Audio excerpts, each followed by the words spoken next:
आज के हमारे इस खास विश्लेषण में स्वागत है। इंफ्रास्ट्रक्चर की दुनिया वैसे तो हमेशा से दिलचस्प रही है, लेकिन सोचिए, जब कोई एक अकेला प्रोजेक्ट पूरे राज्य का भूगोल और उसकी इकोनॉमी को पूरी तरह से बदलने का दम रखता हो, तो वो सिर्फ एक सड़क नहीं रह जाती। आज हम बिल्कुल ऐसे ही एक मेगा प्रोजेक्ट की बात करने वाले हैं, गंगा एक्सप्रेसवे। ये सिर्फ कंक्रीट और डामर का ढांचा नहीं है, बल्कि एक नया इकोनॉमिक विजन है। तो चलिए, बिना किसी देरी के गंगा एक्सप्रेसवे के सफर की शुरुआत करते हैं। 594, जी हाँ, 594 किलोमीटर।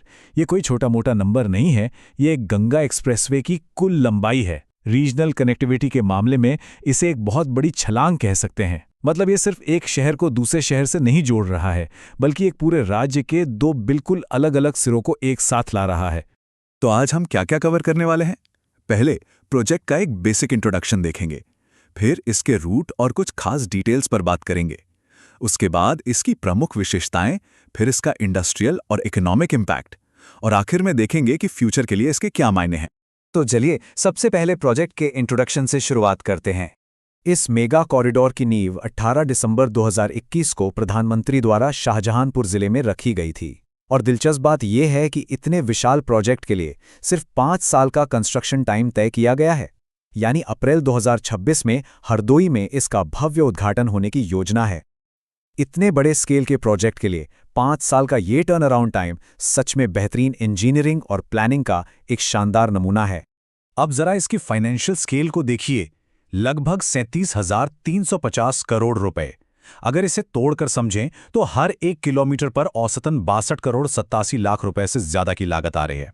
यह सिर्फ सड़क बनाने का खर्च नहीं है, बल्कि एक तरह से आने वाले कल के विकास पर किया गया बहुत बड़ा इन्वेस्टमेंट है। आगे बढ़ते हैं और इसके रूट और कुछ खास टेक्निकल डिटेल्स पर नजर डालते हैं।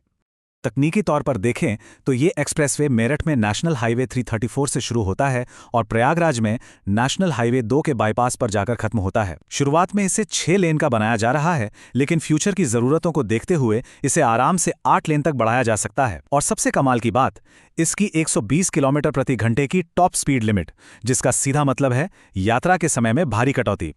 इसके विशाल स्केल का असली अंदाजा लगाने के लिए जरा एक कंपैरिजन देखिए।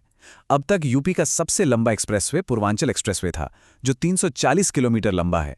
लेकिन 594 किलोमीटर्स के साथ गंगा एक्सप्रेसवे बुनियादी ढांचे के विकास की एक बिल्कुल नई कहानी लिख रहा है। ये लिटरली एक अभूतपूर्व छलांग है। और बात सिर्फ इसकी लंबाई की नहीं है, बल्कि इसकी रीच की है। ये सीधे सीधे पश्चिमी यूपी को पूर्वी यूपी से जोड़ता है। रास्ते में मेरठ, हापुड़, बुलंदशहर से लेकर उन्नाव और प्रतापगढ़ जैसे 12 जिले आते हैं, और ये एक्सप्रेसवे करीब 518 गांवों को टच करेगा। 120 मीटर चौड़े इस रास्ते में एक बहुत ही थॉटफुल और स्मार्ट चीज जोड़ी गई है, 3.75 मीटर चौड़ी सर्विस रोड, ताकि लोकल गांव वालों का संपर्क ना टूटे और उन्हें भी इस शानदार कनेक्टिविटी का पूरा फायदा मिले। अब बात करते हैं इसकी कुछ सबसे खास और अनोखी विशेषताओं की। इसकी एक बहुत ही फैसिनेटिंग खूबी है शाहजहांपुर के जलालाबाद तहसील के पास बन रही 3.50 किलोमीटर लंबी इमरजेंसी एयर स्ट्रिप। ये कोई नॉर्मल सड़क का हिस्सा नहीं है। इसे इस तरह इंजीनियर किया गया है कि इमरजेंसी के वक्त यहां बड़े बड़े एयरक्राफ्ट सुरक्षित तरीके से लैंड कर सकें। सिविल ट्रांसपोर्ट और स्ट्रेटेजिक बहुमुखी प्रतिभा का ये संगम सच में अद्भुत है।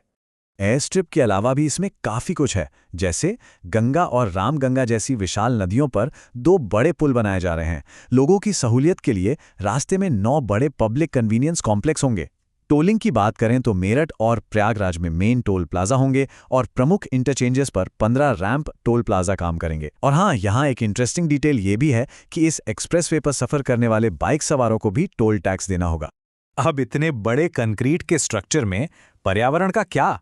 इसके लिए भी पूरी प्लानिंग है। पूरे कॉरिडोर के किनारे बड़े पैमाने पर पेड़ लगाए जा रहे हैं। साथ ही advanced rain water harvesting system और इको फ्रेंडली कंस्ट्रक्शन के तरीकों का इस्तेमाल किया जा रहा है, ताकि विकास और हमारी प्रकृति के बीच एक सही बैलेंस बना रहे। चलिए अब इस प्रोजेक्ट के इंडस्ट्रियल और इकोनॉमिक इम्पैक्ट्स की बात करते हैं। यहाँ सबसे बड़ा गेम चेंजर ये है कि ये एक्सप्रेसवे एक इंटीग्रेटेड मैन्युफैक्चरिंग क्लस्टर की तरह काम करेगा। इसके रूट के किनारे 27 इंडस्ट्रियल और लॉजिस्टिक्स हब बनाने का टारगेट है। यहाँ बड़े बड़े वेयरहाउस बनेंगे जो सप्लाई चेन को एकदम मॉडर्न बना देंगे। यूपी जैसे कृषि प्रधान राज्य के लिए यहाँ बनने वाले कोल्ड स्टोरेज और फूड प्रोसेसिंग यूनिट्स तो किसी वरदान से कम नहीं होंगे। इससे सीधे तौर पर किसानों की उपज की वैल्यू बढ़ेगी। और अगर इस पूरे पिक्चर को जूम आउट करके देखें तो कंस्ट्रक्शन और इंडस्ट्रियल डेवलपमेंट से जो हजारों लाखों नौकरियां पैदा होंगी, वो सब यूपी की इकोनॉमी को उस महत्वाकांक्षी $1 ट्रिलियन के लक्ष्य तक पहुंचाने में एक बहुत बड़े कैटलिस्ट यानी उत्प्रेरक का काम करेंगी। इस पूरी कहानी का असली दिल है रीजनल डेवलपमेंट। ये प्रोजेक्ट ऐतिहासिक रूप से पिछड़े ग्रामीण इलाकों को सीधे बड़े शहरी केंद्रों से जोड़ देगा। बरेली, शाहजहांपुर या हरदोई जैसे शहरों के लिए यात्रा का समय काफी कम हो जाएगा। और हम जानते हैं कि जब कनेक्टिविटी बेहतर होती है तो विकास और मौकों की समानता अपने आप बढ़ने लगती है। आखिर में आइए नजर डालते हैं इसकी भविष्य की संभावनाओं पर। देखिए, गंगा एक्सप्रेसवे सिर्फ एक अकेली सड़क नहीं है, बल्कि एक बहुत ही क्रिटिकल स्ट्रेटेजिक स्पाइन है। ये पूरे राज्य के इंफ्रास्ट्रक्चर नेटवर्क को बहुत मजबूत बनाता है। जब लॉजिस्टिक्स की स्पीड और एफिशिएंसी बढ़ती है तो जाहिर है डोमेस्टिक और फॉरेन इन्वेस्टमेंट अपने आप चुंबक की तरह खिंचा चला आता है। और सबसे बड़ी बात, ये दूसरे बड़े एक्सप्रेसवेज के साथ बहुत ही आसानी से जुड़कर एक विशाल और निर्बाध रोड नेटवर्क तैयार करेगा। तो 594 किलोमीटर का ये प्रोजेक्ट सिर्फ ईंट, पत्थर और डामर का काम नहीं है। ये कनेक्टिविटी और फ्यूचर डेवलपमेंट का एक नया ब्लूप्रिंट है। लेकिन जाते जाते एक सवाल छोड़ना चाहूंगा। जब ये पूरा एक्सप्रेसवे बनकर तैयार हो जाएगा और बाकी नेटवर्क्स के साथ पूरी तरह जुड़ जाएगा, तो एक्सप्रेसवेज का ये विशाल जाल उत्तर भारत की आने वाली पीढ़ियों के इकोनॉमिक और सोशल लैंडस्केप को कैसे बदल कर रख देगा, ये सच में सोचने वाली बात है। आज के हमारे इस गहरे और रोचक विश्लेषण में जुड़ने के लिए आपका बहुत बहुत धन्यवाद।